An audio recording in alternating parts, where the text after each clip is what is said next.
পরিবারের আর্থিক অসচ্ছলতা আনতে ২১ লাখ টাকার বিনিময়ে দালালের মাধ্যমে ১ মাস আগে ইতালিতে যাবার উদ্দেশ্যে লিবিয়ায় পাড়ি জমান এনামুল শেখ। গোপালগঞ্জের মাকসুদপুর উপজেলার ননিখির ইউনিয়নের পশ্চিম লখন্দা গ্রামের আকব আলী শেখের ছেলে এনামুল। তার সাথে ছিল একই উপজেলার আরও ৭ জন। আমরা আগে শুনছি ট্রলারটা ধরা খাইছে, এইটুকু শুনছি একটা আগে। ওরা শুই না অকার করবো, আমরা কী করবো? সেই মসজিদ তো বাড়ি এসে আমার ছেলে কথা কমাচ্ছে। আমার করলো কি না ভাই, নাই আমার বাড়ি না কোনো গেছে ২ লাখ টাকা ছিল ২ ভাই। ওগুলো আমার পায়ের কাছে ছিল আমার ভাই। ওই সেই জন্যই সেই সালটা আরও বেশি অসুস্থ হয়ে গেছে আমার সালটা। ১৩ নভেম্বর রাতে লিবিয়ার ভূমধ্যসাগরের আল খুমুস তীরের কাছে উল্টে যায় ২টি নৌকা। এর মধ্যে একটি নৌকাতে ছিলেন বাংলাদেশের ২৬ নাগরিক। তাদের মধ্যে ৪ জনের লাশ উদ্ধার করা হয়। এরপর ১৬ নভেম্বর নৌকাডুবির খবর বাংলাদেশের বিভিন্ন গণমাধ্যমে আসে।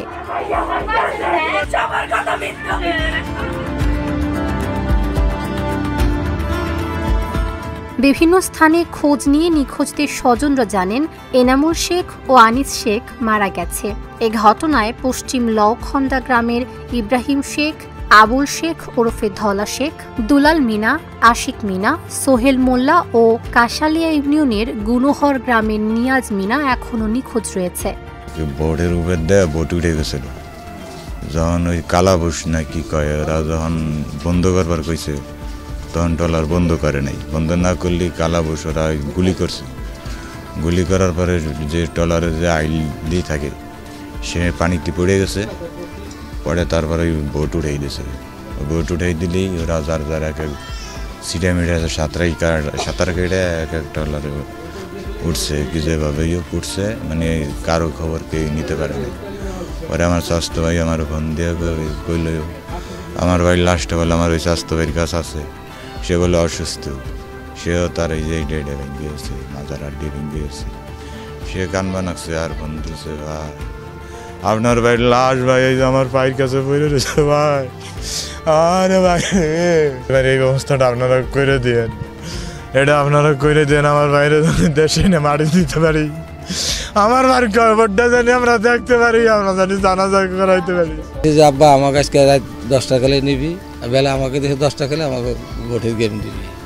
তো বলছি বাবা ওরা পোলাপান মানুষ গেম করে থাকতে পারে না, তাই তুমি সহযোগিতা করো, যখন ভোটে উঠিয়ে দিও। তো যা আমরা বলছি ঠিক দালালে শিখটাই করছে। এনে আমাকে নসিবই খারাপ, এনে পুলিশই ট্রলার ছাড়িয়ে গেছে, সেনাবাহিনীতে বলছে ট্রলার দাঁড়া কর, যে দাঁড়া করতো তো এই সমস্যাটা হইতো না। ওরা গাদ্দারে ট্রলার চালাইছে, পাশের নৌবাহিনী ট্রলার মাঝখান উঠিয়ে দিয়েছে, মাঝখান উঠিয়ে দিলে ট্রলার চাপ পড়ে বেরিয়ে গেছে। খবর পাওয়ার পর থেকেই নিহত ও নিখোঁজ যুবকদের বাড়িতে চলছে শোকের মাতম। নিহতদের লাশ ও নিখোঁজদের সন্ধান করে দেশে ফিরিয়ে আনার দাবি ভুক্তভোগী পরিবারগুলোর। ডেলি ফোন দেয়, কষ্ট হয়নি, কষ্ট হলে তুমি বলবো আমরা এখানকে দাওয়াই তাই তো তুমি গেছো, কেন আমার দেখেন ভালো ভালো খাওয়াই তারা বাসায় রাখছে, আমার গেম করে নাই কদিন দেখাইছে। তারপর যাবি যেদিন শুক্রবার দিনকে, ওই দিনকে একটু কথা কইয়াই এই যে নিয়ে যাচ্ছে এইটুকু কি কইয়া, তখন আর কিছুই নাই। ওরা কেউ বলে নাই যে কালকে গেম দিবি আর দিবি। আর এর আগে মানে ডেলি 2 বেলাই দেখাইছে, রাত্রে 9টার সময় আর 2টার সময়। আর তার বউ আছে মাদারীপুর থাকে, এই ছিন্নদি তার শ্বশুর বাড়ি, সেই বউর কাছে আমার মার কাছে সবসময় তুমি ফোন দিবা, কথা তোমার আব্বা কাছে মার কাছে। আর 2টা মাই আছে, সে চাকরি করতে আগে এফেক্টে বল যে আব্বা আমরা বাসায় আছি, বাসায় খাওয়া দাওয়া ভালো, সব কিছু ভালো, যে যাবে সে দেখে গেম করে, আমাকে গেম করে নেবে আজকে, এটাই তো আমাকে তার বেশ ভালো কথা। তাই গেম করে না নিয়ে ওরা ডায়েরি কিনে গেছে, 21 লাখ টাকা নিয়েছে। কোনো খবর পাইনি, দালালও পাইতেছে না, ইও পাইতেছে, খোঁজই পাইনি। আমি আমার ছেলে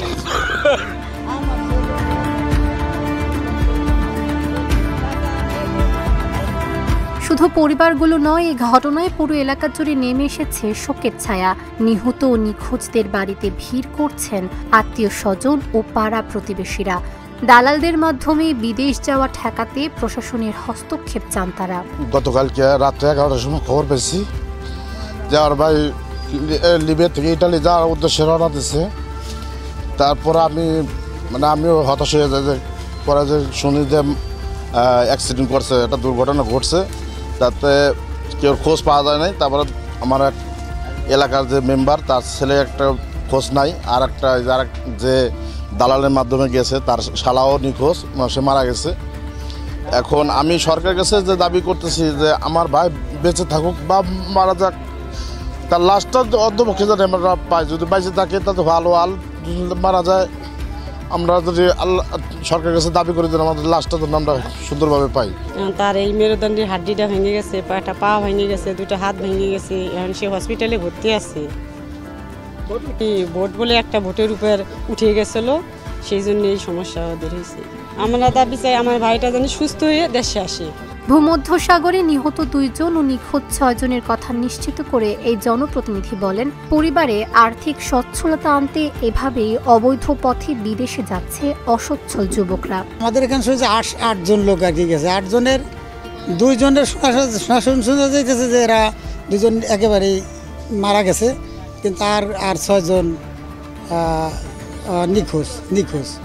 এখন এদের ফ্যামিলি তো দেখতেছেন যে কি অবস্থা, 2 জন একবারে মারা গেছে আর 6 জনের তো নিখোঁজ, পাওয়া যাইতেছে না। এখন আর 3টে ছেলের কথা শুনছি যে একটার গুলি লাগছে গাড়ে, আর ব্যান্ডেজ করা আছে ওই বাড়ি হলো গুনহর একটা ছেলে, আর একটা ছেলে হলো এই বাড়ি এই যে পাশের ঘরের হায়দার আলীর ছেলে, তারও ব্যান্ডেজ করা। মানে ওরাই আর কি এই বয়সটা দিছে যে আমরা আছি 2 জন, হাসপাতালে 3 জন। কিন্তু এটা তো বন্ধ হওয়া উচিত, এটা না থাকাই ভালো। এটা এখান থেকে এগুলো তো ডিসি সাহেব আমাদের মকসিদপুরে এসে প্যাকেটের ওখানে মিটিং পর্যন্ত করলে মানুষ তো শোনে না, এগুলা মানুষ টাকার জন্য তো অনেক কিছু করে, কিন্তু এরা তো শুনতেছে না। নিহত ও নিখোঁজদের পরিবারের খোঁজ নিয়ে প্রয়োজনীয় ব্যবস্থা নেওয়া হবে বললেন উপজেলা নির্বাহী কর্মকর্তা। ইউনিয়ন পরিষদের গ্রুপে দিয়েছি যে এটা কোন জায়গায়, আমি তো আসলে ওটা আইডেন্টিফাই করতে পারি না, শুধু নিউজটা দেখেছি। আমরা তো কেবল নিউজ পেলাম, আমরা অবশ্যই ব্যবস্থা নেব। আমরা একটু ভালোভাবে খোঁজ খবর নিয়ে কোন জায়গায় লোকেশনটা বের করে ননিকৃত শুনলাম বা ফ্যামিলি সম্পর্কে একটু ভালোভাবে খোঁজ খবর নিয়ে আমরা ব্যবস্থা নেব, যে ব্যবস্থা নেওয়া যায় সেটাই নেব। এ ঘটনায় নিহত ও নিখোঁজদের অবস্থান জানতে বাংলাদেশ দূতাবাস লিবিয়ার সংশ্লিষ্ট কর্তৃপক্ষের সঙ্গে যোগাযোগ করছে বলে জানা গেছে। Dhaka journal news desk.